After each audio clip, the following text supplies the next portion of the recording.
at Madison Square Garden. With us is Blue Blood Sports.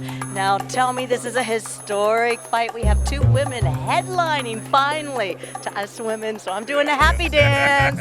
So tell me what your thoughts are on this fight and this whole thing. Yeah, this is actually. I'm glad to be a part of it. That we groundbreaking. In 20 years, we could say we was here. On so many different occasions we read about it, but we are actually living in it. They're breaking ground. They're the first women to make $1 million too. On top of that, right?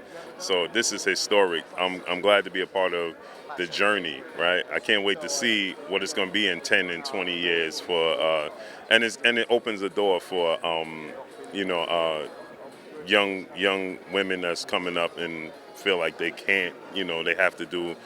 So many times in women's sports, they have alternatives, right? They have to work 9 to 5s and still participate in the sport. So they still have to train just like a professional athlete, just like a male athlete. But on the flip side, they still have to work a 9 to 5, where a male athlete only focuses on his professional athlete profession. So I'm glad to be a part of it. We have Katie Taylor from Ireland who I love her, have always loved her, but Amanda Serrano, we've been following her. I mean, she has 40-some fights. She's a New York local girl. She has really come up just straight from, what do you want to say? Right out the mud, right?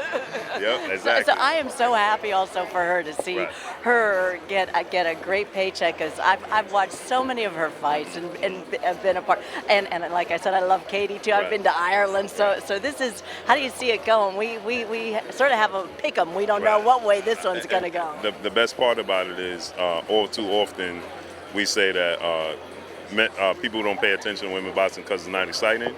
Well, this is exciting because Katie Taylor, she's action-packed, right? She brings it. She never backs down. Amanda Serrano, knockout artist, right? She gets a lot of knockouts. So this fight, man, I've been waiting for this fight forever.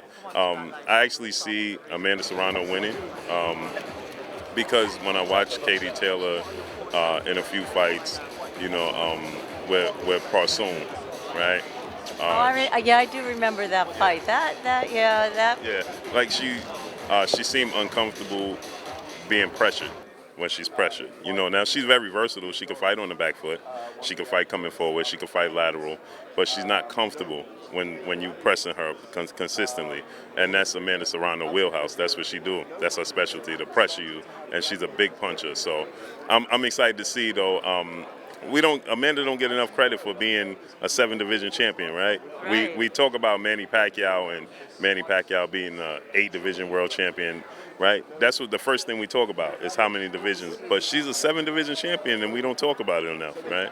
And this one, she's up to 135. Now I remember covering her at 125. I think I was 125 then too.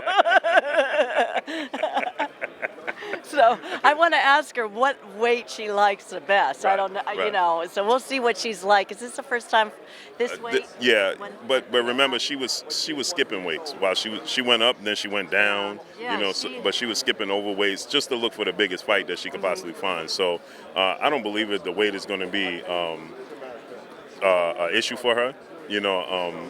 She showed in her last fight at this weight, but this is Katie Taylor's. She used to carrying this weight, so it's a difference when you fighting her last opponent to get acclimated to the division and fighting somebody at this level, Katie Taylor at this level, with this skill set and being used to carrying the weight. It's completely different. So that's what makes it so intriguing. Well, it's all here at Madison Square Garden. It's going to be broadcast on DAZN. So, hey, we're going to see you at the fights. Absolutely. See y'all later.